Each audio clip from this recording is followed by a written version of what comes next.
Today, I request the moderator and the rapporteurs to be seated on their respective positions. Harish is also there.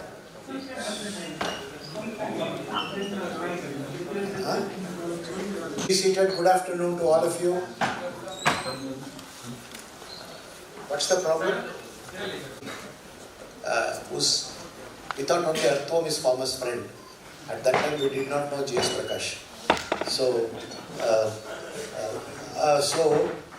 he's truly a farmer's friend, and though he specializes in grapes, we thought that we have again somebody like Dr. Rawal, another great farmer's friend, Dr. M. Prabhakar, so many who have Dr. Balkrishna, very closely Dr. Asant Kumar, who have been very closely associated with farmers. This session is like scientist. I was once talking with the Secretary to Agriculture, Government of India, and he said for 5 years I talked something, पता नहीं कि किसान ने क्या समझा, और किसान ने 5 साल तक बहुत कुछ कहते रहे, and मैं कुछ नहीं समझा, and like this our 5 years passed by. Often we don't understand. Scientists view from the perspective of results, statistical analysis, publications, वगैरह वगैरह, and we take you problems which are more academic in nature. Farmers have their own problems. But if you want to really, Rajeshwari, you know, because unless we are able to understand the pulse of the farmer, we are able to understand the bottlenecks. And those bottlenecks, they will not easily share. See, we are talking about insect problem, disease problem. For him, it is bore well, water level, children education, loads that are occurring, market fluctuation. So many things are parallelly operating, and there are so many gaps. How do we understand? And we also would like you to share what is it that is, like yesterday Ashok Dalwai and many others also told it. There has been serious gaps in transfer of technology.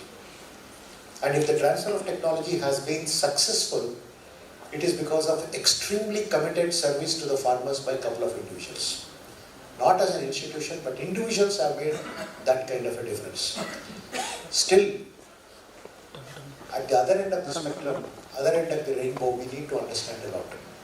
And this particular session is on gaps in transfer of technology. And here, I have a pleasure in inviting Mr. Ashok Dhede, Business Head, Vegetables Alberta Seeds Limited, who will be talking about agronomic potential and challenges of transfer of technology and overview. We also have with us in our panel, Dr. Maheshwarappa is there? Yes. Dr. Maheshwarappa, please come. Dr. Vikramaditya Pandey want to come, but he could not come due to many other things. Dr. Om Prakash, please, we would like you to grace the stage. Dr. Vasant Kumar, Managing Director, Green Life Sciences. He reflects the, something which is sustainable towards how we should go. Then we have Dr. Samuel. Dr. Samuel, please come. He has come all the way. Let's give a big hand to a person who has traveled all the way from Northeast to be with us, to share his opinion, and each one of you to what you consider as the, for about 3-4 minutes, instead of being repetitive, what exactly are the missing links in the or our gaps in the transfer of technology. We also would like somebody like Dr. M. Prabhakar, our own colleague Dr. Rawal, and any one of you from the seed sector. There is no fun in paying public sector, private sector. Together we have to reach the funds. So let us, it could be students. आप सब क्यों पीछे बैठे हैं? This is not balcony seat. Please come down. It's आप इतना पीछे क्यों गए?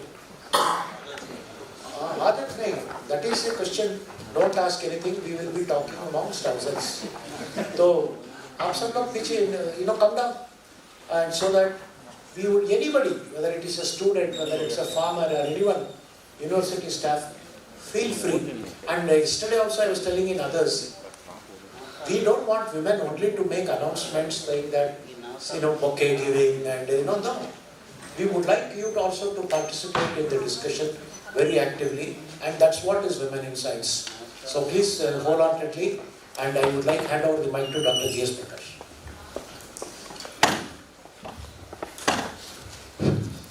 Friends, since yesterday I was feeling uncomfortable. Right now I'm very uncomfortable in the sense I feel I'm fish out of water in a tomato conference being all through a great man. However, I don't know, I have to thank the organizers for having thought that I will be a suitable person for this session to moderate.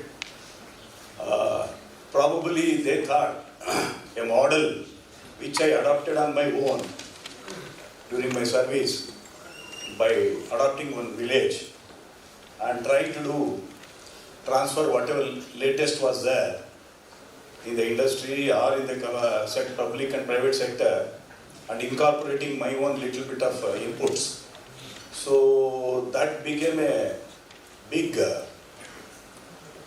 talking point, and in a matter of about 19 years, that one village around near Devanahalli, which had an economy of 17 lakhs in grapes from 33 acres, today stands with 260 acres and 17 crores turnover annually. So,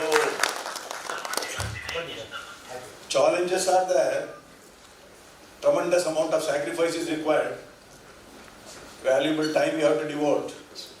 So, all my Sundays, all my holidays, all my festival days went in that village. So, I started with 4 boys. Finally, I ended up with 246 farmers. And from one village, we extended it to 40 villages. We created hubs. So that's how around Bangalore, for 18,000 acres of grapes of 5 varieties, today we are catering, almost we have done. And most of our farmers are self-sufficient in terms of knowledge base and reasoning base. My interventions were there many a times. I don't mind thanking some of our friends are here from our industry, like research, through whom I did a lot of work at Karteva, through previously DuPont. So I took their help. At the same time, it was easy to penetrate when the platform was there and the farmers are very receptive. So it's possible. Only thing is, models are there by extension people, how to interventions are to be done. But it's possible if the technology or variety has a strength. Otherwise it will be a short-lived. So, with this brief background, we have a very learned panel members around here. A couple of them from rather majority from corporate sector, which is very good, integrating their knowledge, how they are trying to push through their technology or their commodities in the market. So let's hear from them. Yeah, please come. So first presentation? Yeah, presentation. Take about. अरे बोलो good afternoon. अभी तो खाना खाया हमने. So I will not bore you guys. Don't worry. First of all, respected co-chair, chair and co-chair and panelists and invited participant. This side is Ashok Gede, and I am taking care of vegetable business for Advanta Seeds for the Asia and Africa. And I have been working with this company for the last 6 years, and prior to that I worked for Syngenta for 17 years. I have roughly experience of around more than 27 years, and mostly I work in the domain of vegetable. So that's a short background.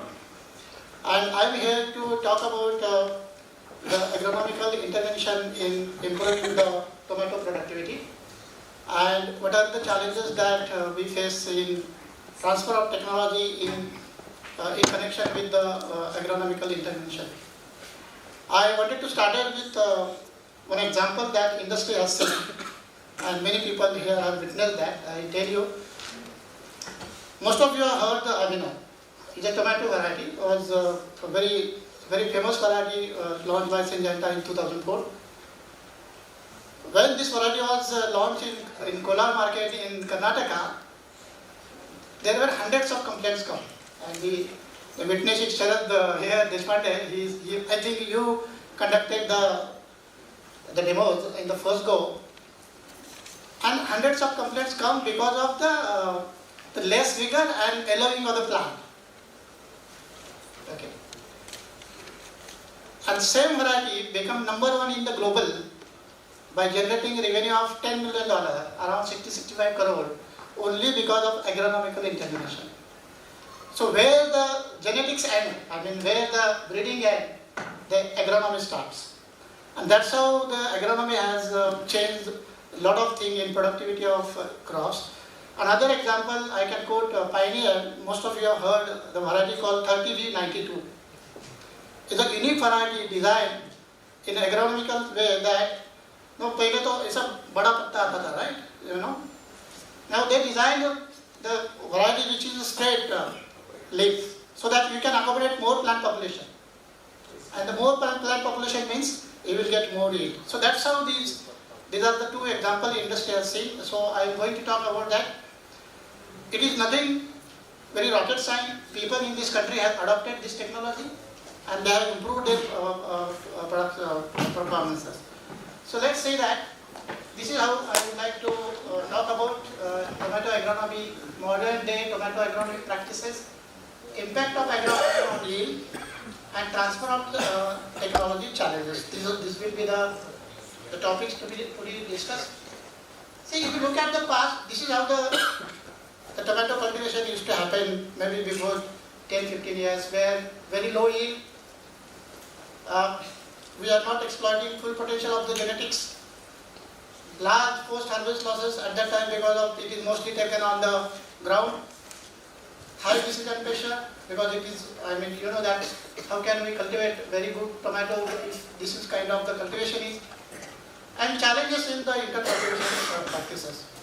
So based on that, the future has changed, and that's how a lot of technology has come in between, and that has changed the agronomic practices and improved the productivity of tomato. These are some of the topics that we are going to talk. One is how the raised beds are adopted, how the commercial nurseries has taken place, then staking, mulch, crop cover, use of water soluble, and precision technology adoption.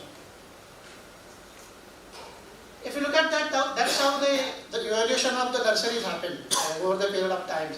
So seedling, better germ vigor, the strong healthy seedling, and the healthy root development. That concept has come. So the nursery has added a lot of value in terms of the early establishment of the crops. And that is the things where if the early establishment is good, naturally you will harvest a good productivity. What are the key impact has made by this nursery? One is reduction in per acre seed requirement. Seed requirement has come down, but the quality has improved. Second, the improved technology adoption cost per acre. Your farmer cost has come down. We have effort time saving the farmers, lot of time saving because you can get ready nursery. And rise of nursery industry and giving employment to the rural people. There are a lot of now, I think Karnataka is on almost 100% tomato cultivation is done on the nurseries only. This is the second phase of things that happen in the agronomic intervention is all about the drip and mulch cultivation has come in picture, and that has also evaluation. The first start with, you can look at this picture, there was nothing, but then mulching has come. Then also in drip, there is a lot of technology has come. So you can see that drip line and drip line, there are two ways of double drip system has come in. So that has improved the soil moisture conservation and maintaining the soil temperature is a very key. Weed management, disease control, and improve water and fertilizer efficiency. This is the next phase of intervention happen, which is all about the planting types and adoption of water spacing and plant population theory. So you can look at the left side picture, talks about 4 by 5 feet plant population by 1.5.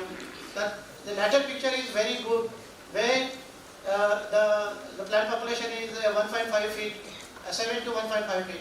Here, your yield has increased a lot, 8 to 10 kg per acre plant. Here, yield was around 4 to 5 kg per plant.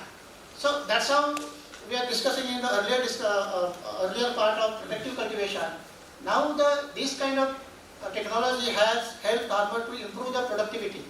So 8 to 10 kg is a good and very good yield that today the farmer are getting because of this new technology adoption. Another thing that happen in this type of staking. We see that there is a revolution happening in the type of staking. You can see the left side picture on then they have the X type staking has come, semi-determinant hybrid, and double type staking has come in the semi-determinant hybrid. And that has improved a lot in terms of the high exploitation of the genetic potential of the product, then significant impact on the fruit quality, because the quality has improved a lot because of good aeration, and shelf life has also improved. And improving the intercultivation practices that ultimately help to reduce the disease and pest. Just give 1 minute. Yeah.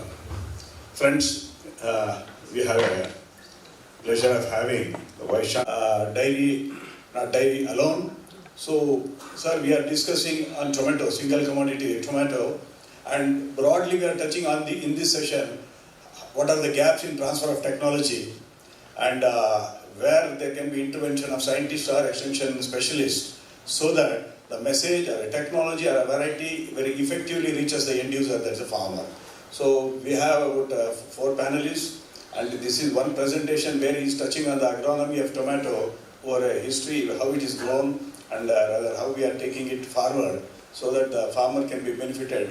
If there is one variety which has a potential, yesterday morning there was a discussion, yield of the same variety, same F1 hybrid, ranges from 8 tons to 80 tons. So if that vast gap can be filled by effectively taking over certain agronomy, improved agronomy practices, the farmer is largely benefited. So thank you very much, sir, for gracing this hall and coming for a discussion. Thank you.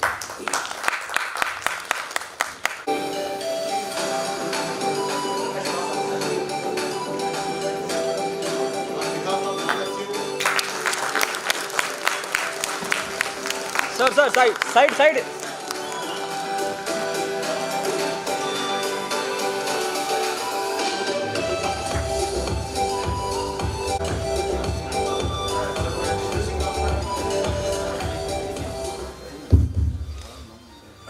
We are extremely fortunate, and I, personal capacity also, I welcome him.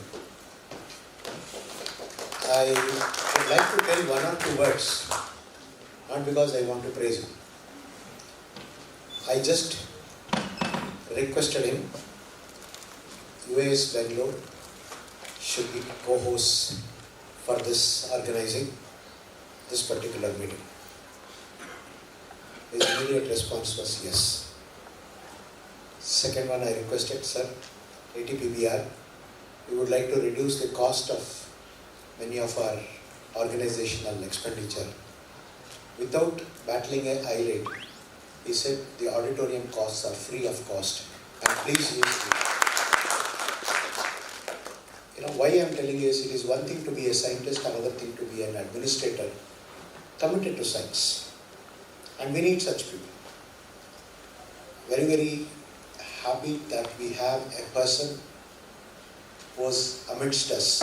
And here for 10 minutes back, I just made a phone call, sir, please come for a few minutes, because this will make a lot of difference. He said, Kumar, I'm coming. I have to go on the way to the government to meet some officials, but I'll come for 5 minutes. Single-handedly, he has contributed for the development of women through bakery at the grassroots level. And not only that, he is a person with tremendous number of good publications on socio-economic analysis. We are very fortunate to have a person, a human being first, an administrator next, and a person with a very broad vision and committed to science. Sir, this meeting. We have had 250, today's lunch is 250 lunches today. There are 2 sessions parallelly going on, one on advances breeding and one on this. And this is the second day, and we thought we had only ordered for 150 lunches, thinking that as usual many of them will not be there. You will be surprised. We had more participation today than yesterday. So that speaks of the science that has been going on, the commitment that has been there. So we would request you to be there for a few minutes. We are having a person from Advanta sharing his, and after his presentation, which will be over in another 10 minutes, we would request you to address the audience for 5 minutes. It's our pleasure. Thank you so much.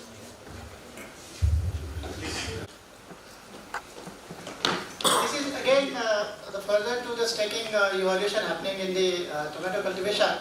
Now, the few farmers are also trying to maintain, to cover the crop in order to maintain the temperature. And you can see this is how thing. And this next picture is all about tunnel, but that is going towards the productive cultivation, but it is still part of the open field because it is not very highly sophisticated things that so tunnel. But this mostly happen in the winter cultivation in temperate region in the hilly area. So what this help us in maintaining the temperature and microclimate in the field and controlling sucking pest incidence in initial crop stage. So these are some of the intervention. Now this is another intervention happened along with Deshi Jugaad also. It is all about the water soluble fertilizer through Deshi management. So the left side picture is talking about how we are feeding the water soluble fertilizer. Then very sophisticated ventures comes, and then automated fertilizer management system has come. And these technologies has helped the farmer in terms of the, those farmers can invest on this. They have really get benefit and improving the fertilizer use efficiency and reduce the soil erosion or soil pollution basically. These are the major benefit which the farmer has harvested with the use of this kind of intervention. This is the next step. This is not advertisement, but the specialized water soluble fertilizer has been made for the tomato only. And you can see different grades of the fertilizer has been launched, and that has helped a lot to specific fertilizer requirement for the specific tomato has helped a lot to improve the productivity. This is something which has recently come up in terms of the startup point of view. The companies are now coming up with the weather stations, weather data editing. So now the agriculture is becoming data driven, and all the decisions we farmers took based on the data. Lot of startup has come up, and there are many startups has come up in this industry, and we are giving solution to the farmer through this technological adoption. And major takeaways from this is the farmers in this country are now using a new technology for better to take right decision at right time. So these are the benefits that we are getting. We have mini weather station helping to get disease forecast and modeling to improve the ROI through transfer of technology. Now, if you go to, these are the Advanta estimate, may vary from different, and these are based on the farmer experience, not an average out. So we have seen that all this of technological intervention has improved the yield by 2.5 times higher than what we used to get it earlier. We have reduced almost 60% of the irrigation and 50% of the sprays with chemical use. And it has also resulted into the 10 to 15% higher price for those kind of product which has been produced under the high-tech technology. Now I will talk about, and this is my last slide, is talk about what are the challenges in transfer of technology. And I try to give in the different buckets. Then let us start with the knowledge and training, which is a very, very important part of any technology to be taken to the farmer. Here in this space, lot of work done by the private sector companies, input companies. Those are selling the seeds. They are doing a lot of good job. But here we need more public-private partnerships, which will go to every farmer, because all the private sector companies may not go to the last mile of the farmer. So here, if you had the better collaboration with the public sector companies, the public sector will help us to improve this. Second is the access to technology. So the technological reach is very, very important. Today, all farmers are not using drip and mulch because there has been some issue in terms of the cost of the technology. So the cost of the technology is sometimes making a bottleneck for the all segment of the farmers. The third piece is all about the resistance to the change. So that's earlier speakers talked about that. We have to change the mindset and we have to look at the agriculture as an entrepreneur. So if you see it is as an entrepreneur, definitely you will get a better result.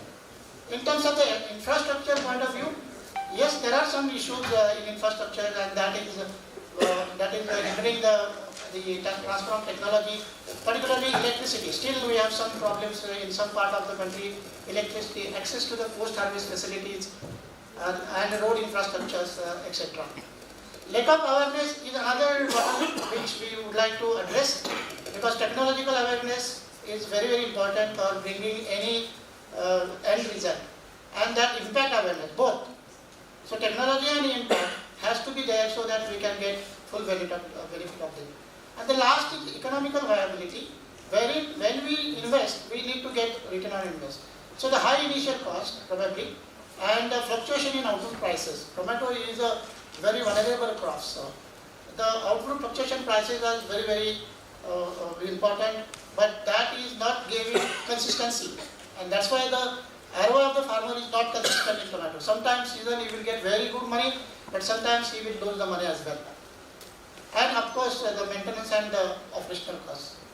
So that's all about, I would like to share it about the agronomical practices that is happening in this space and the challenges that we have faced in the transfer of technology. Thank you very much. Very specified, targeted research. I don't see a chair given by a private sector. I don't want to take anything. But there are postgraduate students who can be told, you decide the problem, public sector will guide them, you also be a member and take up the research forward. Second one is, you identify the teacher, you identify the researcher, you identify the breeder, but then tell these are the things that we are looking at. Even when it comes to sharing the germplasm, private sector wants public sector to give all the germplasm. Are you ready to open your almirah for the public sector? Sir, we have to ask the head office. So we know what I'm only trying to tell is the transfer of technology is a two-way process. And kindly, so what I'm only trying to tell when you said is, whether it is Adventa or Rallies or Bayer or Reitzwan or anything, this country now needs, we have to collectively address the problem. It's not the money that is being allocated to public sector research is dwindling. And as a result, they are asked to come out with sometimes very difficult. Not that I am telling they are working with higher level of efficiency, but I would, through this forum, request all of you to, whether it is horticulture university or agriculture university or IIHR or some other centers, wherever you identify a person who can deliver, be a little more liberal in advancing what you want the research to be carried forward. Anybody else in transfer of technology per se, difficulties. And second one is, the private sector, when they do transfer of technology, I have a feeling you are overloading with the package of practices. You take my seed, you tell them this many number of sprays to be given, this many number of micro. So you want your seeds to excel at any cost. But in the holistic way, we are not looking in your package of practices that many times is increasing the expenditure for beyond. Like, it is like telling you buy my washing machine, then you use the my wash liquid that my washing machine is selling. So these kinds of things that are telling in the transfer of technology. Anybody from the audience, please. I am Karunakar, so ex-Syngenta. Now I am having my own business of a seed production. It's an extension to Ashok presentation. So as far as transfer of technology is concerned, so probably there are still many technologies which is available. Maybe it's all expensive. It may not require for the Indian conditions. So we have to look into that perspective. So whatever it is done in Netherlands, it may not suitable for India. So that completely the different things. So many things are happening. Everybody started copying it. So suppose if you talk about the poly house, I don't think it's required in Indian condition in all the regions. It's not at all required. Simple insect-proof net house is more than enough to improve the productivity. We have done a lot of trials, and our product has gone up like anything. So that everybody knows it now. So this we should take it to the farmer's field. So now it is only happening in the seed production area. So once it happens to the commercial area, probably the tomato or chili, whatever it is, the yield will definitely 40 to 50% will increase. So that effort is not being taken. It's not very expensive. So private companies has put your effort in that perspective where it's some demos has to be done in the commercial areas. So probably that definitely will increase, and it's a cost effective. Right? So those kind of things probably we should put our more effort and energy there. Thank you. Thank you.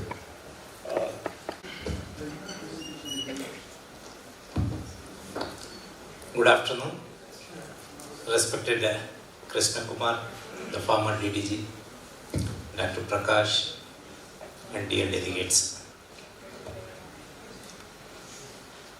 I am very happy that this university is also associated organizing this 2 days conference on a single crop tomato.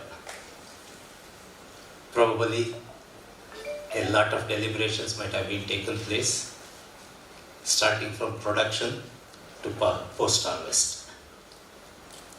And when we say tomato, normally we have a very bitter experience and also have a very good experience with the tomato growers. Most of the time, we have seen the pictures that the farmers are throwing their crop on the road and saying that we doesn't have a good price. And maybe in the next season or maybe in the next year, the farmers are happy that they are getting a very good dividend. And it has become like a weather. And most of the time we failed in predicting, forecasting, and understanding the dynamics of this tomato cultivation. But in spite of an extremely good research work, from the production, starting from seed, the agronomic practices including the plant protection measures, and in the harvesting, post-harvest. When it comes to the price, and he rightly pointed out in his presentation, the fluctuations in the prices of output, that is the focal point for most of us. And most of the time we say we have to copy the Israel model, but I can tell you if we can copy Kolar or Chikballapur model, that would have been extremely good even for us, because people know how to produce. They have technical know-how. They have the expertise in production practices, and only demand from them is, give me a little bit of water and a good price for the produce. The farmers are extremely good. But in spite of it, whenever we have a discussion at the government level or with the policy makers, there is always a general complaint that the scientists, whatever that they have generated, that should reach the farmers. When very recently, Honorable Chief Minister was with us for one of the program, he said it should be lab to lab, and again from land to lab. That was his concept, but we have started this lab to land program much earlier, thinking that the farmers are in need of a good information. But in spite of it, why we are failing? Most of the times the survey says only 30 to 40% of the technologies are reaching the farmer's field, and rest are not going to the farmers. But even today I am not sure how these surveys has been conducted and saying that it is only 30 to 40%. in spite of our good efforts by the transfer of technology agencies, maybe by the public or maybe by private or even sometimes maybe the NGOs working on this line. But in case if the survey is true, if it is only 30 to 40%, then how come what happened to the rest of the technologies that we have generated? So the transfer of technology alone cannot be looked into in isolation with the scientific generation of the information on production practices. Because any technology with a relative advantage over the existing one, probably no transfer of technology program is required. The farmers will be on their toes to take it or source it from anywhere in the country or even sometimes maybe abroad also. So the first eye opener for all of us is, in case if I am coming out with a technology, is it really relatively advantageous over the existing one? If it is variety, now Dr. Krishna Kumar said most of the companies are coming out with their own varieties and saying that ours is the best. But best in terms of what? Is it with the reduced investment on the crop production, or is your crop fetching a good profit than the other varieties, maybe because of the parameters that you are advocating, maybe early duration, or maybe the long shelf life, or maybe for the purpose for which you are giving the variety. Is it for a table purpose, or is it for a post harvest, or is it with thick skinned or with the thin skin? We have a lot of concerns even in the generation of the knowledge also, but blaming exclusively on TOT may not be appropriate. If my technology doesn't prove efficient at the farmer's field in terms of the existing one, probably that may not reach to the farmers to a greater extent because they don't show any interest. If it is relatively advantage in terms of reduced investment or getting a much better yield in the crop. Then again, most of the times he said the people are overburdening the farmers with their own package of practices, keeping them confused, and they may not be sure what kind of production practices I need to take up. Under such circumstances, you also need to consider the complexity of the technologies that we are presenting before the farmers. If the technologies are more complex, then naturally the dissemination of such technologies to the farmers will take a little bit time also. So as far as possible, the technologies that we are promoting, let it not confuse the people. Let us not overburden them with much of the information, but we make it more simple.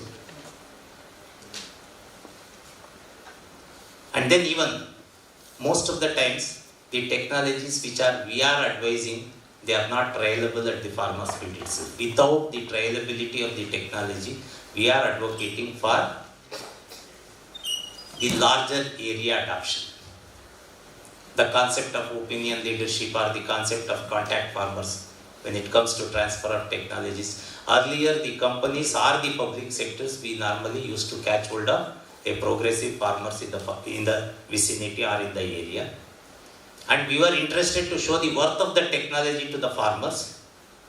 And we used to involve the neighborhood also into these demonstrations and show them that this technology is really a proven technology when compared to the other technologies, whatever that we have shown to them earlier. But that we have neglected, and now we are looking only in terms of business. How much seeds I can sell this time, and the targets. This year, if you are selling around 10 tons, then next year you are supposed to sell 20 tons. The targets oriented TOT may not help the farmers anymore. It is not only with the concern of business, but it is also in the concern of the farmers' development, or the farmers' socio-economic development is also a major concern for us. Such kind of the activities are really required in TOT. And as you rightly pointed out, the investment of private sectors in the research-oriented activities are coming down. And standing on this platform, it may not be wise on my part to say, but still it's inevitable that the public funding or public investment in research has almost become zero. In the absence of public funding and in the background of less investment by the private sectors, keeping the farmers' interest at a larger size, probably the industry will also suffer, making the farmers to suffer much more. So then, what best that we can do it? Very recently, I had a program. We have chalked out a program in this university. We could able to connect with around 140 seed companies. And in the meeting, the only question what I raised with them, you have the laboratories. Even the universities are also running the laboratories. And we have expertise in the universities when compared to the public sector, because you may hire 1 or 2 scientists, but here it is totally a multidisciplinary activity. And there may be some time-oriented or time-limited problems that may arise to the companies. But we have an excellent student resource at this university with maybe around 150 to 200 PG students working on problems. So I asked them, what are the problems that you face during your activities at the private sector? Then immediately we could be able to gather around 60 problems listed by the different companies. Then I gave them an open option saying that you give me that problem, we will allocate or allot to a particular student. And for the first time, I opened the door of our PG research, student research, to the private industry, also saying that you can also be in the advisory committee of the PG students. You will be invited. You can also serve as an advisory committee member.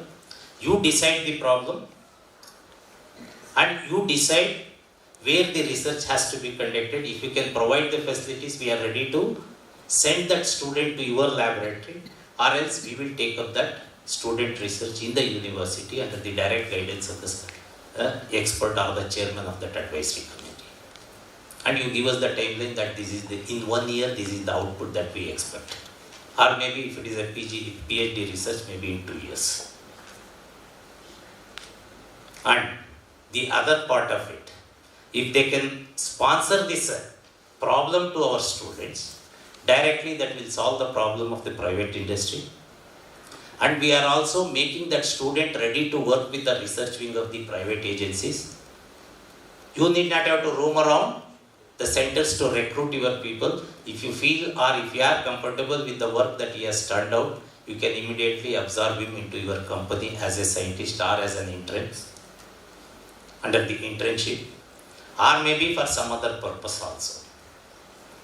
We are making the student ready for the private industry, and at the same time we are getting solutions for the immediate problems which the industry is facing, and at the same time whatever the problems that we identify, normally they will be farmers friendly research. That is the purpose with which I have opened the windows for even private sectors.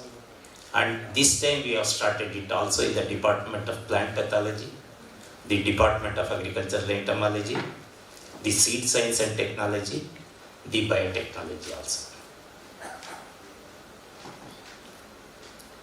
In addition to this, the students who got trained there, and we are also giving them an option, after their research work in the private industry, they can come back to the university. They can also tell us that these are the facilities that we have in the private industry, but unfortunately we could not able to get such kind of facilities in the public sector. Because when once we say that it is a public sector, lot of bureaucratic approaches, lot of the delays, and that is what I have reduced in this university, that there should not be any lapse of time in conducting the research. And also the farm advisories. These are all the associated things for our TOT, especially with tomato, the area under tomato crop, because all these years we have a big data with all of us.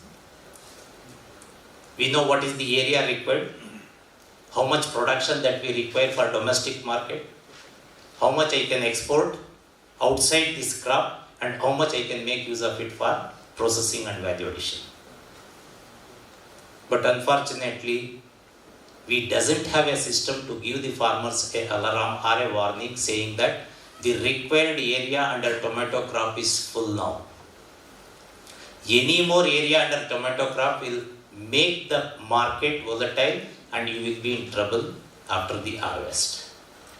We have the satellite technology with us, and we have other mechanisms to know the crop survey, the area zone, and if we can give that advance information to the farmers, naturally the farmers will also become alert.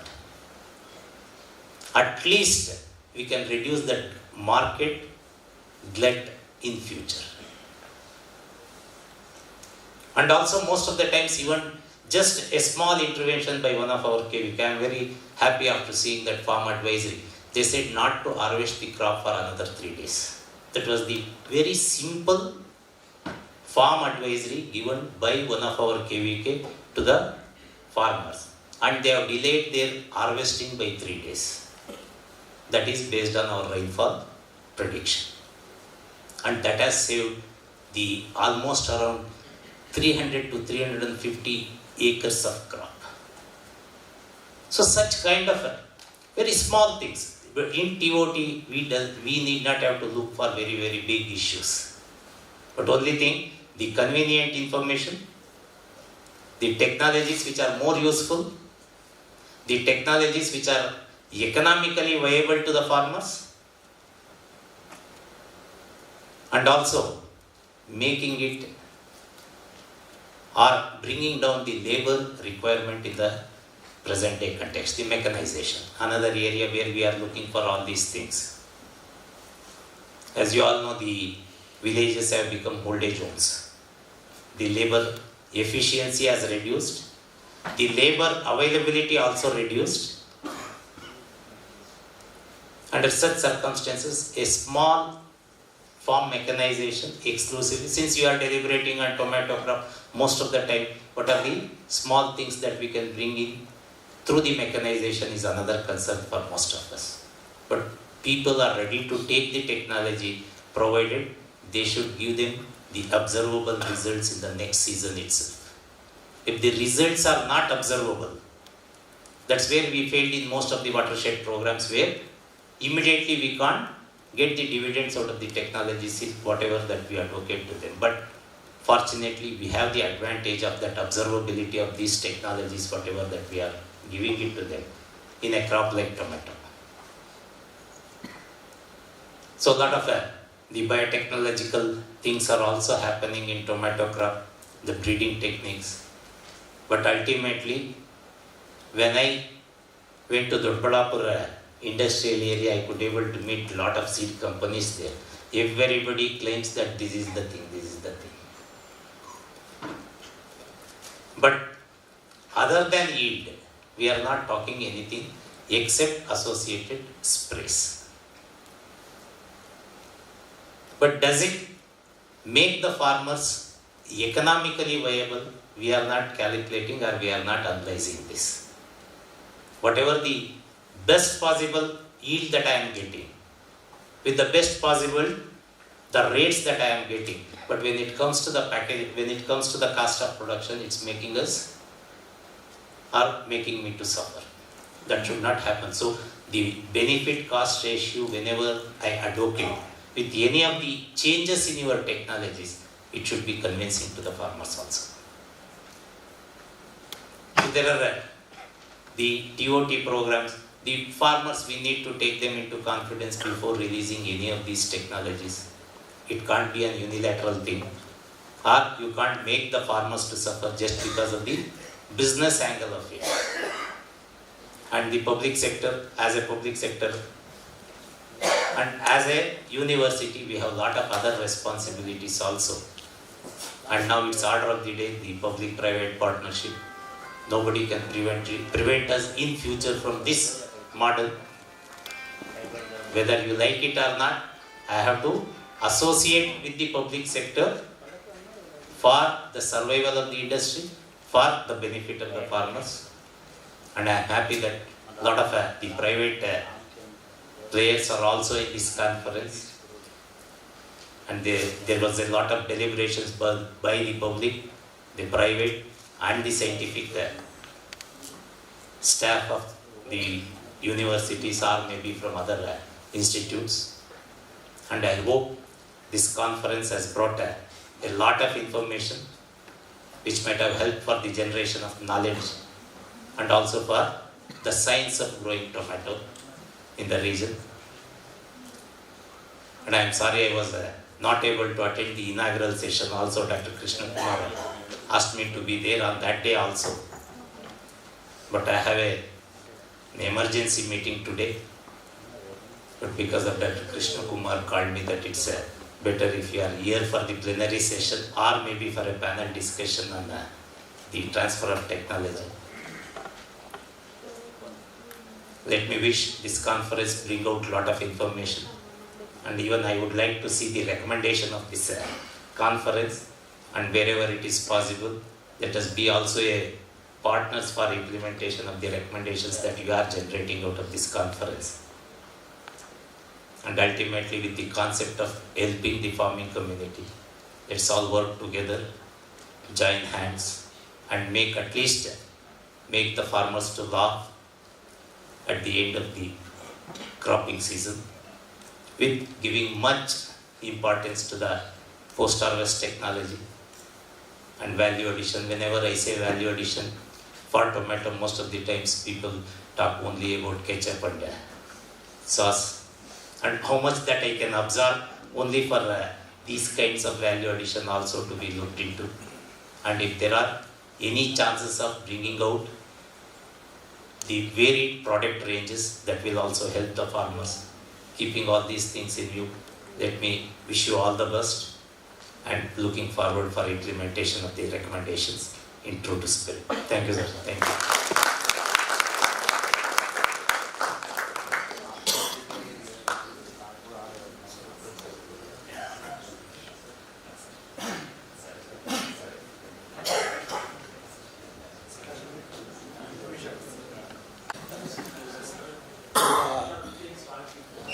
Yeah, because sir, you have 5 minutes. Just brief us on the topic what we are discussing with the light of. Yeah, you can go to that. No. First of all, I would like to thank to ATB the organizer of this function, and University of Horticultural Science, and also to Dr. Krishna Kumar sir for inviting me as a panelist. We have a long journey with IIHR, especially Dr.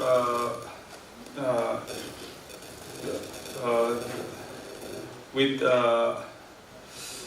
Atik, Dr. Atik is also here. So in 2007, sir, with IIHR and the Department of Agriculture, we conducted a joint collaborative program in Aizawl, Mizoram capital.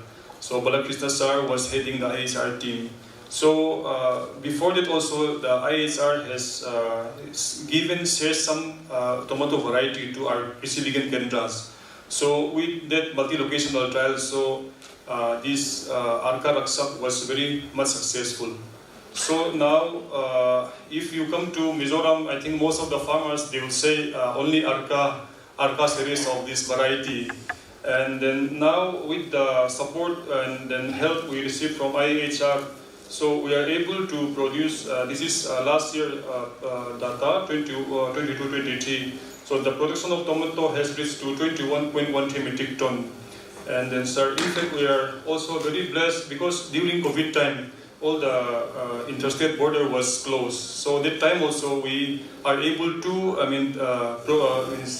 produce, buy our own where we have become sustainable.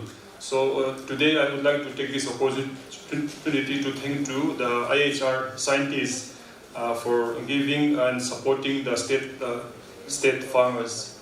And not only this, sir, the two of our farmers have also received IHR Best Farmers Award in 2019 and 2021-22. In fact, we have introduced this Arka Raksak, Arka Abed, and Arka Samrat. So now also we are cultivating mostly this variety, although in there are some farmers who are cultivating in greenhouse. So mostly in open cultivation we are adopting this variety.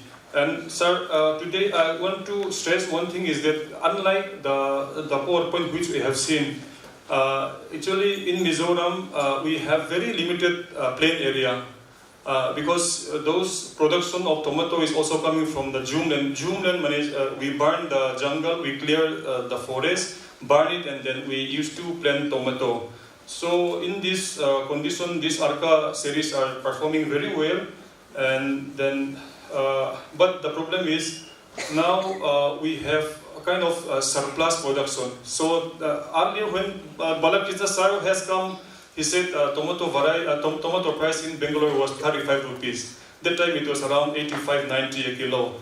But now in Mizoram, the farm gate price we're getting around 25-35 rupees now. So that is one of the success story we have with IHR. And sir, regarding the TOT, in fact, I belong to agriculture department and I was also involved in KVK. So we have been giving training to the farmers. But again, in case of my state, more training is required because many farmers feel that the more you spray mancozeb, then the better the crops they can harvest. So in a week, they used to spray sometimes 2 times, 3 times. So sometimes in some village, this harvested tomato is covered full of this mancozeb powder. So likewise, actually, lots of things lots of training has to be done. Lots of training needs to be given to the farmers. So those are the things which I would like to express. Thank you so much. On what exactly happened. I remember I had opportunity to work in Mizoram twice for setting up a winery. See, even though it's a dry state, they drink wine. So Bangalore Blue Grove, surprisingly I was told that it grows there, like a white plant. So they were making wine out of it and then we have set up a winery there and lower champagne down below. And I don't know what happened later, but they were very receptive. That time also I remember the technology was very crude. They didn't know how to grow, there was no pruning properly done and those things were there. But we tried to do something and we introduced some material also, now good wine varieties also. Probably this is one of the interesting zones or areas where we can make a lot of difference. Thank you very much, sir. But the flip side of it is when he said mancozeb residue. And if you are, is it they are unable to manage the early blight or why so much of mancozeb is going? Why farmers are spraying 2 to 3 times? Because these varieties are supposed to be resistant to. So I would request to Balakrishna to, the next logical step probably is that this much of panic spray is not required. 3 times a week mancozeb. Dr. Ravar would like to.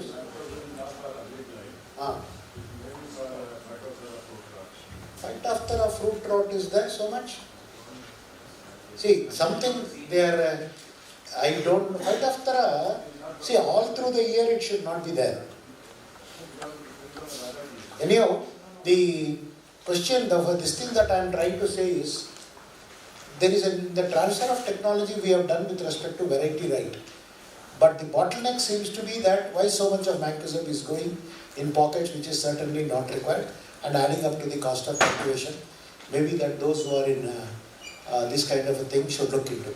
Second one is, in the transfer of technology, we should have a spillover effect. How to carry this? For example, the transfer of technology to Maharashtra in grapes had a spillover effect into the bordering districts of Karnataka. Now, how from Mizoram it can go to the other states can also be looked into. This is something that I would like to those who are involved in a program that is connected with Northeast. Thank you very much. If nothing, then I will request the next panelist, Dr. Om Prakash Hire. Take 5 minutes, just brief how you are trying to do the farmers' intervention at Ivadi. Good afternoon, all of you. Good afternoon, respected Krishna sir, Prasad sir, Prakash sir, all respected scientists, all members, and my friends. Myself, Dr. Om Prakash Hire. I am working as a chief agronomist in AgResearch India Private Limited, Nasik. We are working last 15 years from with the help of lot of scientists with us. For example, Dr. Prakash sir, Satish Bonde sir, he is a retired scientist. He is also with us. Our managing director is also here, Pradeep Kotage sir. With the help of these senior scientists and experienced persons, we have also doing the best work to transfer the technology from lab to land program. In which first thing is that why this technology is necessary to transfer up to the farmer. Because day by day we seen that the soil health, plant health and human health is affected.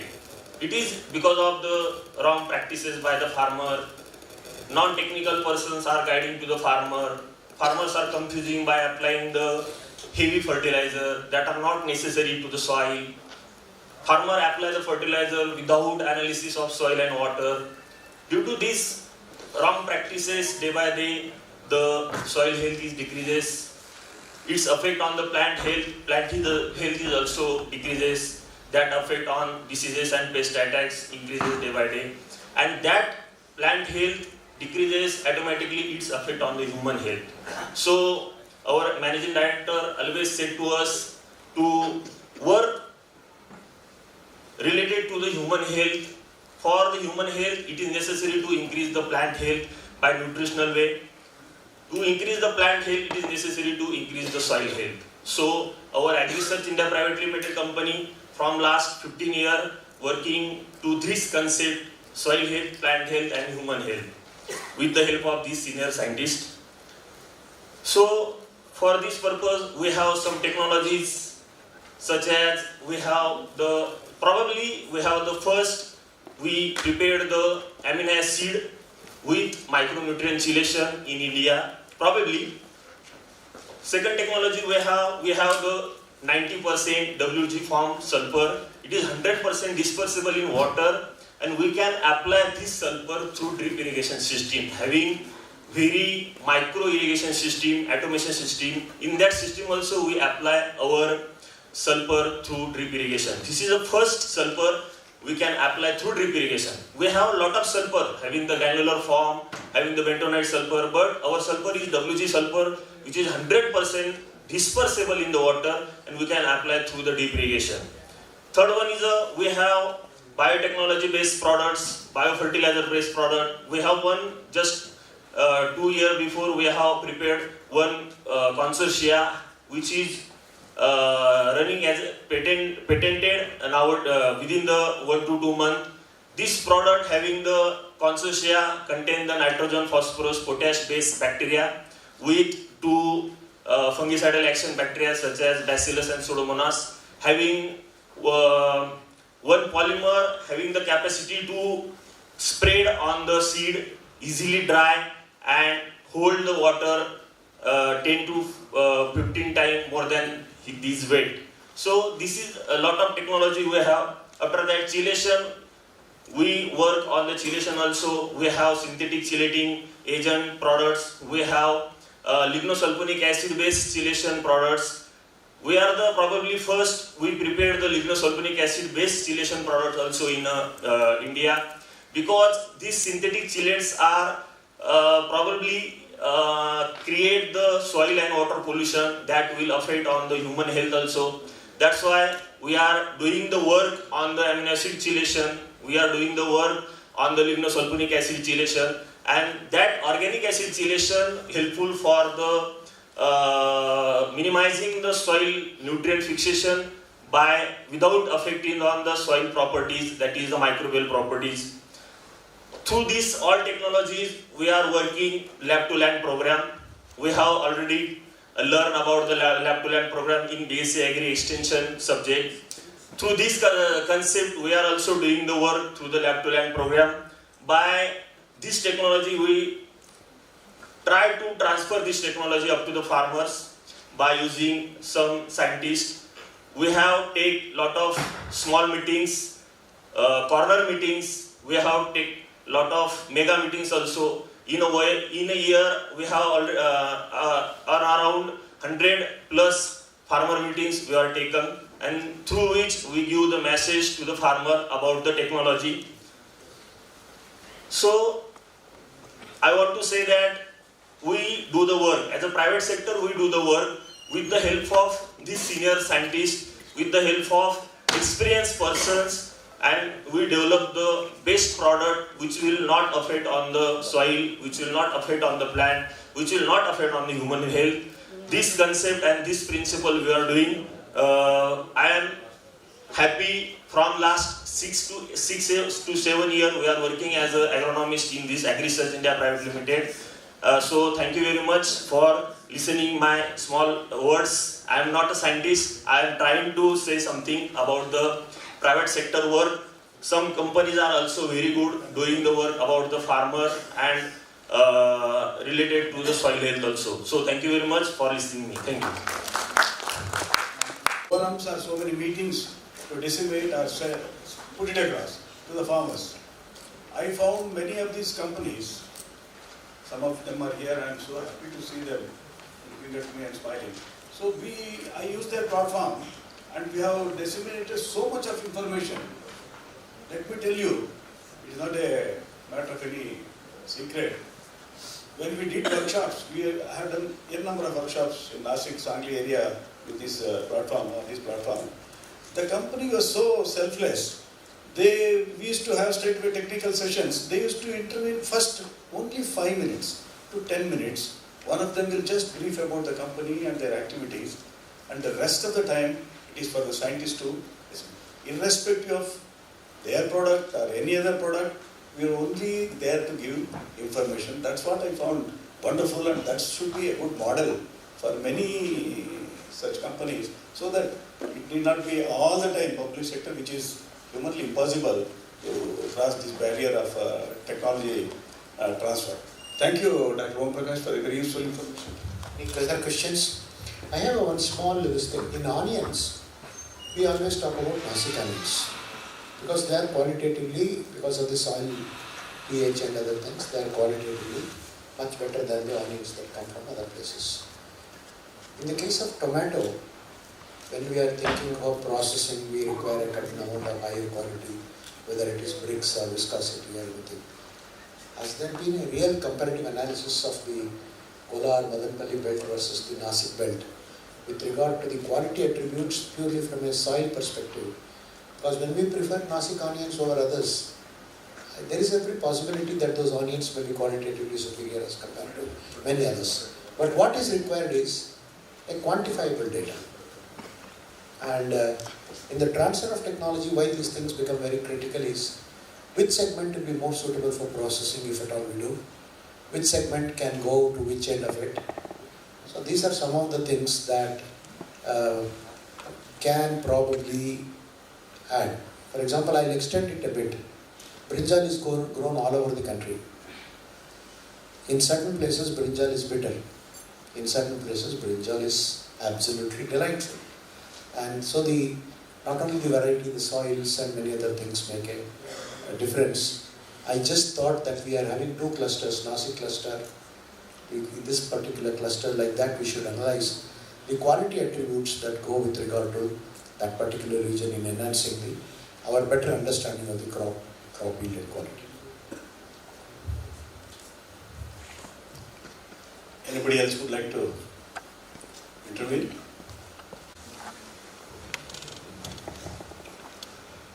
Good afternoon, everyone. Respected Chair, Dr. Prakash sir, Co-Chair Dr. Krishna Kumar sir, and all the fellow panelists, Dr. Maheshwarappa sir, and fellow delegates. At the outset, I would like to compliment the ATPBR for organizing this wonderful one commodity conference to discuss various aspects of the crop dynamics. I also thank the organizers like my ex-boss, Dr. S.K. Tikku, Dr. Krishna Kumar, Dr. Sharan Andadi, and Dr. Aparna Tiwari for inviting me here to present a few thoughts on this transfer of technology. Before the actual topic, I want to tell you about my observations, and then I will go to the topic. It is said in Sanskrit that Subijam Sukshetre Samapaduyate. It means a good seed in a good field yields abundantly. So this conference is mainly represented by seed companies and followed by chemical fertilizer companies. And unfortunately, there are no companies which manufacture and sell bioproducts, because we are moving from chemical technologies to biotechnologies, and I think we missed that in this particular conference. If you take crop as a computer, so seed is the software. The seed what we sow decides what is that kind of crop or what variety of crop, right? Seed is the software and soil is the hardware. So whatever software you put, that will be. And the nutrition, water or fertilizers, this is like power, electricity. And pesticides are the antivirus software. Professor M.S. Swaminathan on many occasions have mentioned that soil anemia leads to human anemia. So Dr. Ashok and Dr. Om Prakash, they all mentioned that human health depends on plant health and plant health depends on soil health. So we are talking about soil health cards. The new government has come out with a big project on soil health card.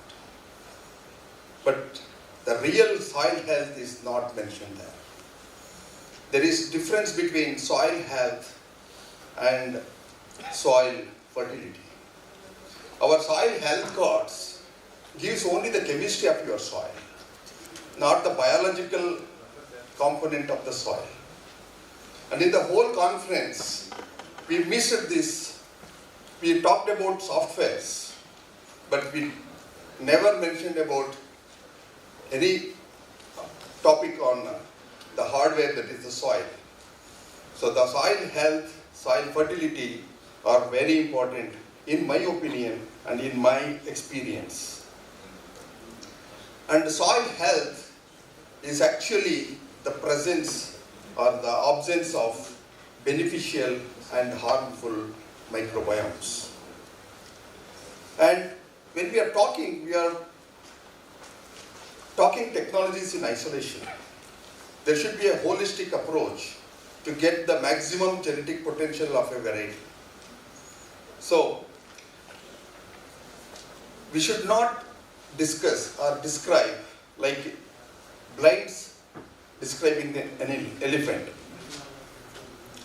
And what we are missing in the technology transfer is the agronomical, for each crop, for each variety, for each location, it differs. So if I ask any particular breeder or a salesperson to get a schedule, suppose I buy a seed of a variety, and if I want a time schedule of nutrition and practices, cultural practices and plant protection measures, they are lacking. And the nutrition varies based on the soil health report and also based on the output. So whether you are taking 30 tons or 40 tons or 70 tons, so it differs. So balanced nutrient is very, very important. Our soil degeneration has happened not because of use of fertilizers as such, but it is because of imbalance in the fertilizer application. So now earlier we talked about only NPK, then we started talking about micronutrients and we had totally forgotten about calcium, magnesium and sulfur. Now many specialty fertilizers are coming like our Om Prakash company and other companies, but now only when NPK was there, then only the farmers were confused, but now the farmers are more confused. So this needs to be addressed. And we all know that food is medicine. Most of our insect and disease problems are due to excess of nitrogen or deficiency of some other nutrients. So we need to make corrections in this. Correct nutrition means less cost on fertilizers, only need-based fertilizers should be given, and less cost on pesticides also, because number of pesticide application will come down. I am talking from my own experience, and it means less residues. So you are talking about mancozeb residue in tomato, it is unheard of in this particular area. So we are talking about soil farming, which is also called regenerative farming. We have to increase the organic carbon, soil microbiome, and we need to use PGPRs, which give growth promotion and which give drought and disease tolerance. We need to encourage use of biofertilizers, biocontrol agents and biostimulants. Yesterday Dr. Naveen gave a wonderful presentation on these aspects. Biostimulants are very much required to realize the real genetic potential of each of our hybrid. What we are seeing as 100% is only less than 70%. By using all these factors, we can achieve more than 90% of the genetic potential of our own varieties. And also, we can bring in lot of disease resistance, insect resistance, and reduce the number of pesticide components. Because I am happy to inform you this house that I deal with, from our company we are manufacturer of biostimulants. We have come out with a wonderful biostimulant which can cure virus disease, not prevention of disease, virus, which can cure virus disease. So far we have never heard of curing virus disease once it is there. But because of this intervention, we have demonstrated very clearly that even a virus infected plants can be brought back to its original health. So this is the new vista we have opened, and many others like you can take it forward. So, and I am directly coming from Maharashtra after a week's trip. Without going to Mysore, I have come to attend this conference, and we have done lot of trials there. Farmers are already commercially using, and they have found it very, very effective in controlling papaya ring spot virus. So it works on many other many other viruses across the crops and across the viruses. So package of practices for each variety is very important, and how to reach the farmers. in my own experience, when I quit the industry 22 years back, exactly 22 years back, November 2001 I left and started my own small social enterprise, and we wanted to help the farmers, and we found 3 important gaps. Number 1 was 3 I's, I call them. First I is information gap. Farmers don't have, we have done in the universities and institutions, we have done wonderful research, we have generated tons of knowledge, tons of information.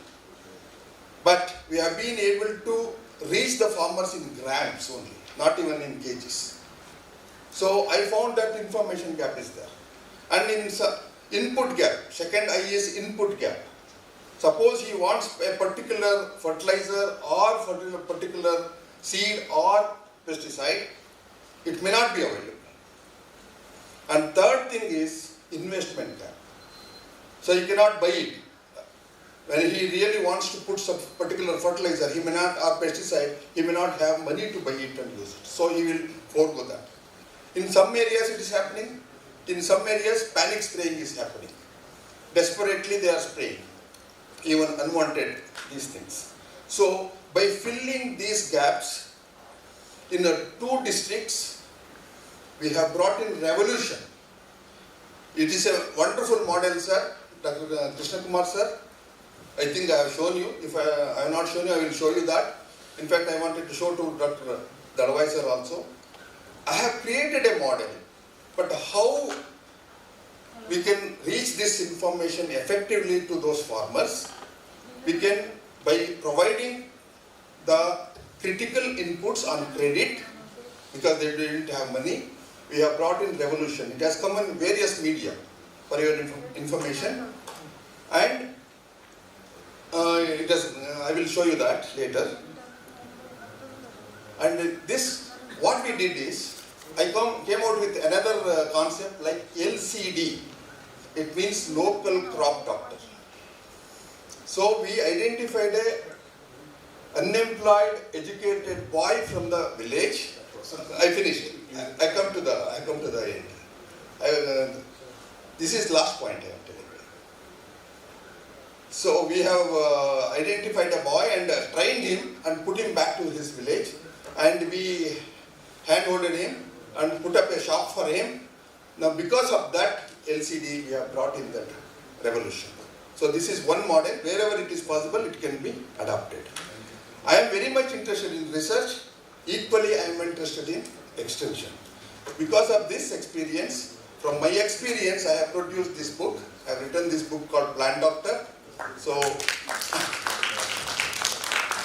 and this is a general book wherein from soil to pest, nutrition, everything is there. Nutrition deficiency, disease symptoms, even insect pests and ready reckoners, everything is there. It's a very handy book for anybody to revive your college knowledge. When you go to the farmers, it will be very useful. I would request institutions and universities and companies to buy this, at least one copy for your organization. This will be of great use. And this is to encourage me to write some more books. I am coming out with Cropwise. See, this is a draft of my next book.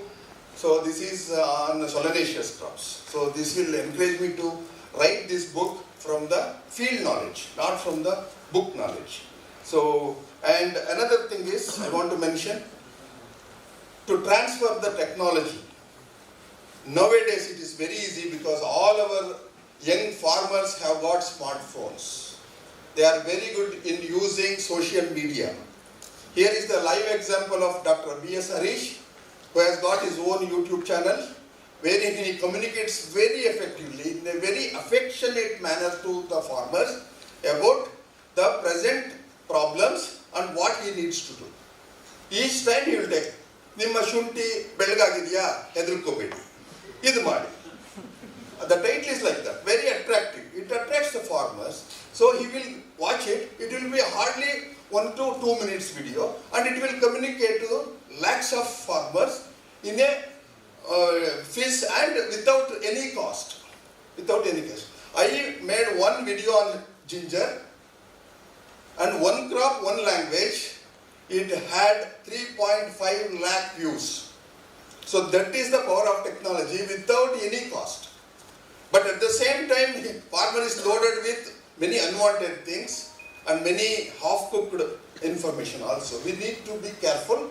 So with this, so social media, books, all this we should use and help the farmers to produce more, and not only for our own 140 crore people, but also to the other countries where our produce is needed. Thank you very much. Thank you.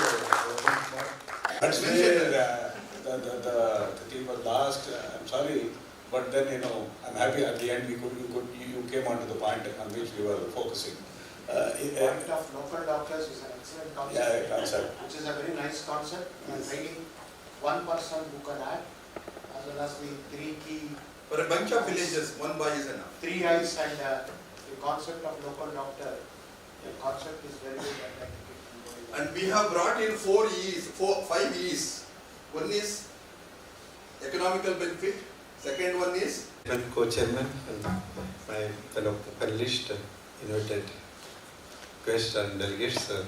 As coming to the topic, I directly go and take 2 minutes. As you all know, this is one of the important activity in our agriculture sector, but it has taken a backseat. Because I worked in ICR and I am working in the university now, I am seeing since from 32 years of no service. There is no even under education also, social science has taken a backseat.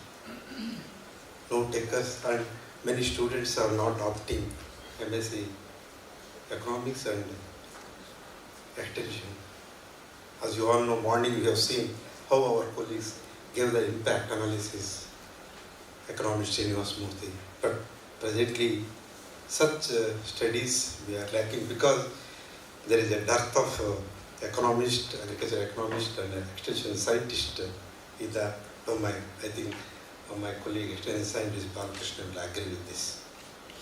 I think we have to give a deep thought in this, and I had a discussion with the Suresh, the present Vice Chancellor. He is a by profession extension scientist. Apart from that, in departments, in the state government, there also the extension wing is very big. But there are mechanisms actually, as you all know, now Government of India under the guidance of Manage, where my friend is heading, P. Chandrasekhar, they are really helping for the strengthening the TOT activity by Sameti, Desi, Agritechnic, so much and all. But even then, our farmers are not getting the technology. Because being a director of research, now I get many calls for a simple thing from a farming community. That means they do not have a technical know-how for any of the technology. I think we have to think in a deeper way how best we can strengthen, because we are investing a lot in the generation of technology, invention, but it is not reaching the farming community so easy.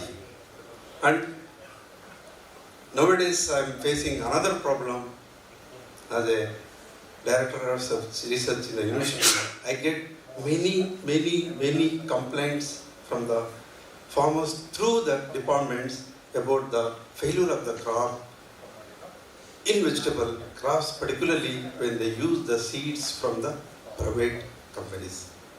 Don't mistake me, I don't want to name the companies and all. Lot of problems are there. But in our private sector is private. Yeah, but there is no mechanism for checking this one. As I have heard only in Maharashtra they are having a mechanism where it has to be checked or it has to be validated by the university, then it has to go to the farming community. Like many technologies also, as sir was telling, biostimulants or any liquid biofertilizer, so many biostimulants we are hearing, but they authentically, those things have been not tested and given to the farming community. So that they are done, because I don't want to take much time. When some problems arises, particularly when I was in Arakanad, price is skyrocketing and anybody goes to a farmer and he tells, sir, this you apply, like that they have applied, and you go and see the soil is dead now. I'm telling you frankly. So as he was telling, we are not seeing the soil health of my colleagues, they were telling, soil health we have forgotten.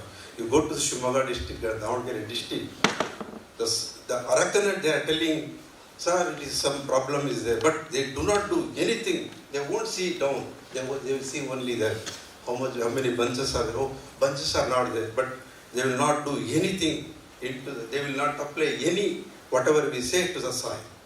That is a drawback. With our transfer of technology, with our anything, but they don't do. When he is getting without doing anything, 3 lakhs he is getting. He tells, no sir, I don't want. But when his crop starts drying, then he will make hue and cry. And as you know, it is a political crop, so much hue and cry. So, in this context, what I feel is, I think we have to make a roadmap for strengthening the devotee by looking to all the aspects, because now our many private industry people are here. How best their varieties can go into the farming community so that it should not have any problem. That I think they have to make a mechanism, or I don't know.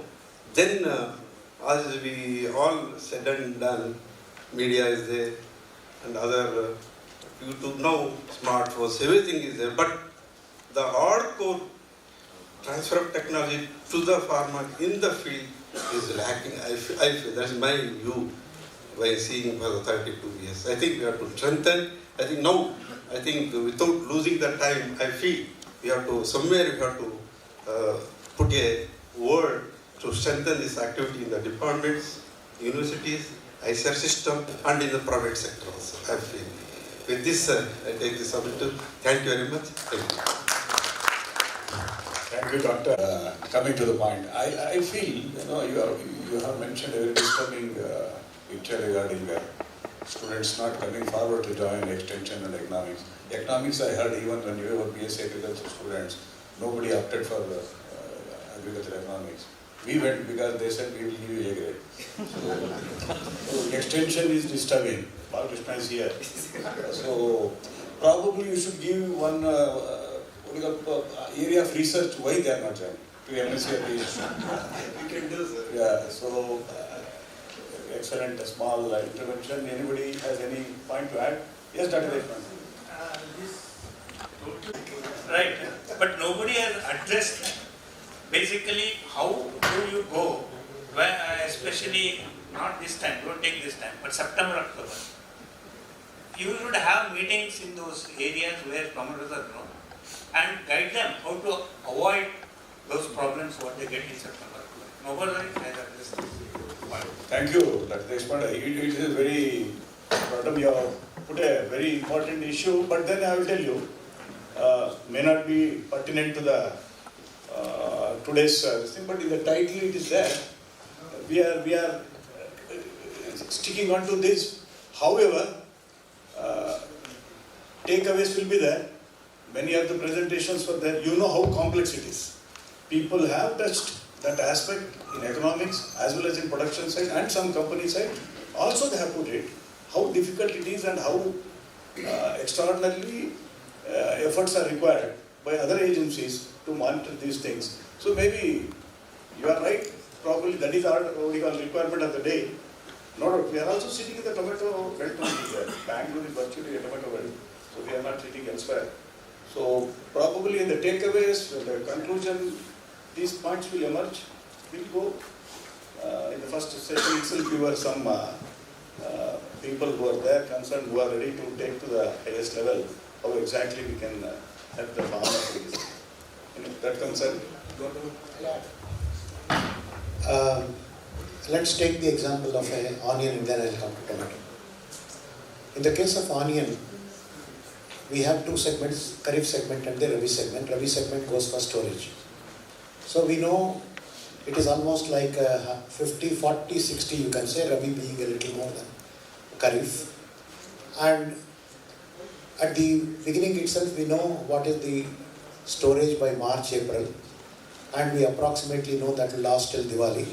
And the price fluctuation happens depending on the rains in Maharashtra, which triggers the onion and whatever that is, drought or excessive moisture. But in the case of tomato, it requires a little more complex model than what you have said, and that requires, I would probably Hebbal and in the association with economists, 2-3 factors are playing a role. One is the summer temperature. In addition to that, any event in the northern belt that basically disturbs the edifice like the Gujarat cyclones or floods in Rajasthan or floods in Himachal Pradesh. Now these are certain, in pockets, each one of them are weighing on to the tomato scenario, and all these things happen in a matter of about 20 days. A slight apprehension of 5% to 10% upscales the market by 30 to 40%. Now this is what market intelligence is. We are trying to understand that, but we have not yet reached the end point. But certain very clearly indicators were given that one is the late blight which spikes, another one is the summer temperature, in addition to other 1 or 2 catastrophes which are in clusters. I am sure that a grey picture is emerging. What is required is a little more critical analysis into this. So this is what this conference has contributed. Anybody? Yeah. We have only one more because we are running, I think 1 hour behind. Close to 1 hour.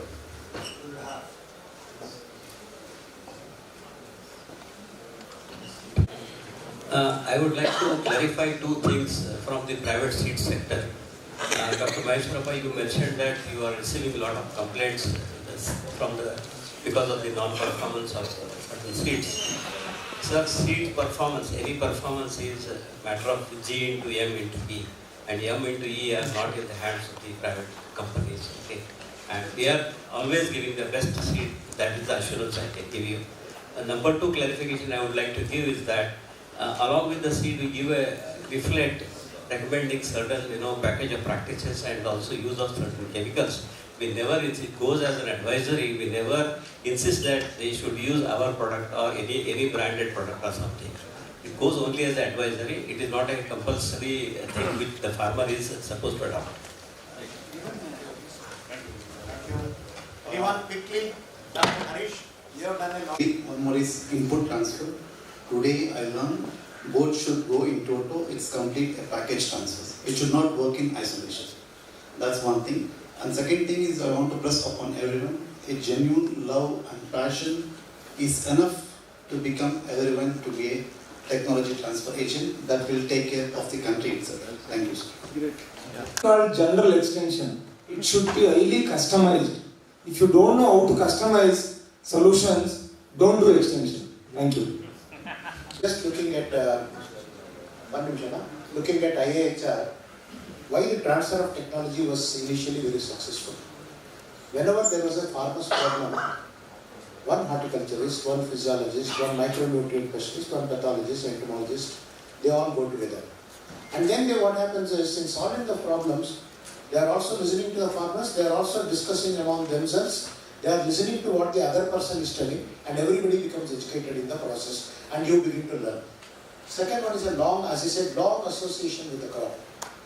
And when you have a long association with the crop and ability to lend your ear to other disciplines, then you become a good extension worker. But in the transfer of technology, one main drawback as I see is, it's not just the transfer of technology alone.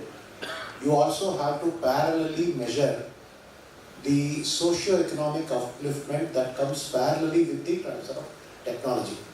We are not, you may solve a particular problem, but one variety does not mean that it is giving only higher income. It uplifts their farm income. Their children go to school. Their women become empowered. They are able to access better drinking water. They are able to go to the higher. So there are so many things that are parallel. Transfer of technology, we should also empower by measuring the other parameters which contributes to the success of the parameters. One small example I would like, we made a comparative analysis when I was in university between Bangladesh and India. Bangladesh was economically very, very poor, even as compared to Western Pakistan, but today's standards, they have gone leaps and ahead of the Pakistan. Bangladesh is much better. when the analysis was made as to what factors transfer of technology contributed, one was simply providing an access to public toilet and prevention of open defecation, access to women's education, and the Gramina Bank. These were the three fundamental factors which transformed the country from a very mediocre country to a very high country. Now, these kinds of analysis which are apparently not visible should be brought into your transfer of technology so that you are able to measure your impact much better. I will not take more time. Thank you very much. Thanks to the moderators, speakers and the panelists for your thought-provoking ideas, suggestions and recommendations. We thank the rapporteurs too. I now request Dr. G.S. Prakash and Dr. N.K. Krishnakumar to present a memento as a token of appreciation to the speaker and the panelists.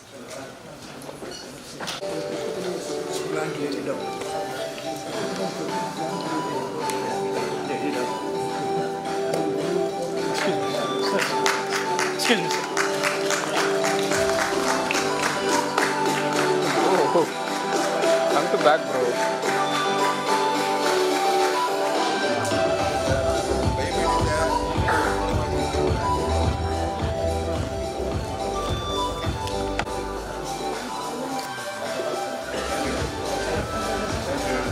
I now request